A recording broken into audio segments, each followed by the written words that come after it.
Yung pakbit. Alam namin apat. Yung labukloy, chinchin, kuya boy. Yung mga amo ko nandun sa baba. Pag sigaw ko mamaya, kakain na. Una-unahan na yung tatlong yun. Tilapia, prito ang tilapia. Pakbit ng luluto ko, ito yung mga gulay ko. Yan. Ito, yung kamote, kalabasa. Halo ko para manamis-namis. Ayan, dahil kung ulam mo, stock sa rep. Ayan, ang tilapia, yung baboy. Dahil kong baboy. Ang isang ligo namin, apat to. Tipid-tipid, aba.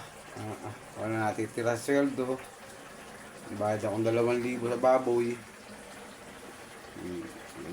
Hindi pa nga makapagpagupit, wala nang pira. Hirap ng buhay. Nangihingi pa yung mga anak ko doon. Ako, padadala ko na tig-100, wala namang pera. 500 na pera ko eh.